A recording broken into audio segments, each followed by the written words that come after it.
एक समय की बात है। हरी भरे जंगल के किनारे सुंदरपुर नाम का एक छोटा सा गांव था। उस गांव में मोनू नाम का एक बहुत ही होशियार और चतुर लड़का रहता था। मोनू 5वीं कक्षा में पढ़ता था और हमेशा अपने दिमाग से मुश्किल काम आसान कर देता था। गांव के पास ही एक घना जंगल था जहां लोग जाने से डरते थे, क्योंकि कहा जाता था कि वहां एक जादुई पेड़ है जो रात में चमकता है और जो भी उसके पास जाता है वो कभी लौट कर नहीं आता। गांव के लोग उस पेड़ से बहुत डरते थे। एक दिन मोनू के गांव में भयानक सूखा पड़ गया।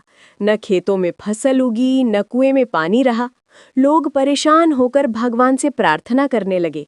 तभी मोनू ने ठान लिया कि वो उस जादुई पेड़ का रहस्य पता करेगा।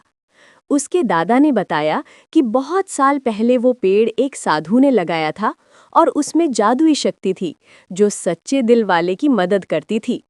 मोनू ने हिम्मत जुटाई और अगले दिन सुबह सुबह अकेले जंगल की ओर निकल पड़ा।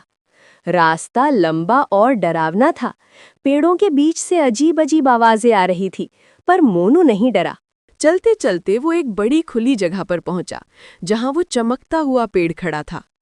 उसके पत्ते सोने जैसे चमक रहे थे और जड़ें मानो जमीन से नहीं बल्कि आसमान में फैल रही थीं। मोनू ने धीरे से पेड़ के पास जाकर कहा, हे जादुई पेड़, अगर तुम सच में जादू जानते हो तो हमारे गांव की मदद करो, सब लोग बहुत परेशान हैं।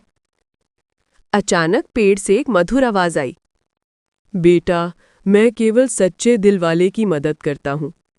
क्या तुम अपने गांव के लिए कुछ त्याग कर सकते हो? मोनू बोला, हाँ, मैं सब कुछ करने को तैयार हूँ।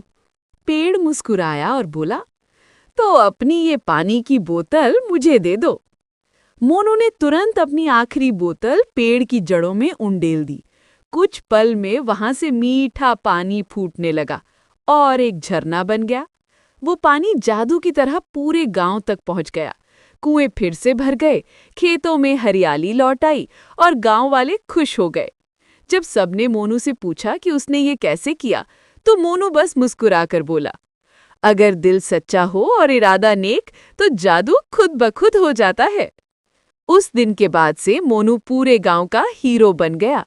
गांव के लोग उस जादुई पेड़ को मोनू का पेड़ कहकर पुकारने लगे।